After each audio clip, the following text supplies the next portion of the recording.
प्रिय दोस्तों, आज हम फिर एक बार लेकर के आए हैं महात्मा गौतम बुद्ध की प्रेरणादायक कहानी। दोस्तों, महात्मा गौतम बुद्ध को सिद्धार्थ शाक्य मुनि नाम से भी जाना जाता है। उनका जन्म लुम्बिनी में 563 ईसा पूर्व इक्ष्वाकु वंशीय क्षत्रिय शाक्य कुल के राजा शुद्धोधन के घर में हुआ था। महात्मा बुद्ध ने नश्वर संसार के ताप कष्टों को दूर करने का जीवन का रहस्य जानने के लिए गृह त्याग किया और लंबे समय तक काया कष्ट सहकर ज्ञान प्राप्त किया। उन्हें जीव जगत का बोध हुआ, इसलिए वे बौद्ध कहलाए।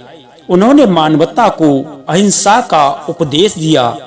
कोई गूढ़ या ज्ञान की बात कितनी भी सरल भाषा में कही जाए तो भी संपूर्ण समझ में नहीं आ पाती है, लेकिन उसे कहानी का रूप दे दिया जाए तो वह सहज ही हमेशा के लिए याद हो जाती है।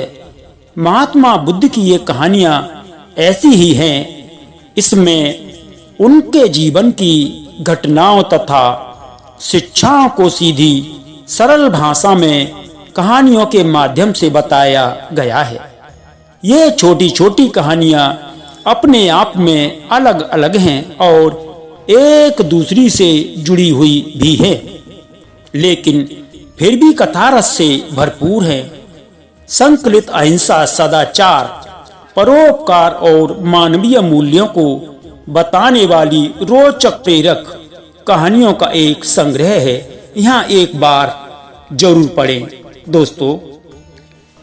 दोस्तों, महात्मा गौतम बुद्ध सत्य, अहिंसा और सहिष्णुता की प्रतिमूर्ति थे। इन्हीं सद्गुणों का उपदेश वे घूम घूम कर दिया करते थे और लोगों से इन्हें अपनाने का आग्रह किया करते थे। एक दिन की बात है, वे किसी गांव में पहुंचे। वहां कुछ ऐसे अज्ञानी लोग थे जो बुद्ध के विरोधी थे। वे बुद्ध को अपशब्द कहने लगे। यह देखकर बुद्ध के शिष्यों को बहुत बुरा लगा। उन्होंने बुद्ध से इसका विरोध करने का आग्रह किया तो बुद्ध ने उन्हें समझाया कि ये लोग तो अपशब्द ही कह रहे हैं। यदि ये पत्थर भी मार रहे होते तो भी मैं कहता कि मारने दो। मैं जानता हूं कि ये कुछ कहना चाहते हैं, लेकिन क्रोध के कारण कह नहीं पा रहे हैं।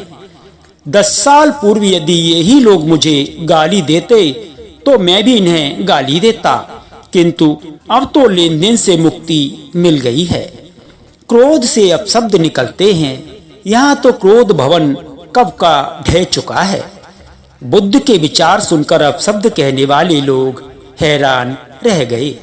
बुद्ध ने आगे अपने शिष्यों से कहा, इन लोगों को बताओ कि पिछले गांव में क्या हुआ था।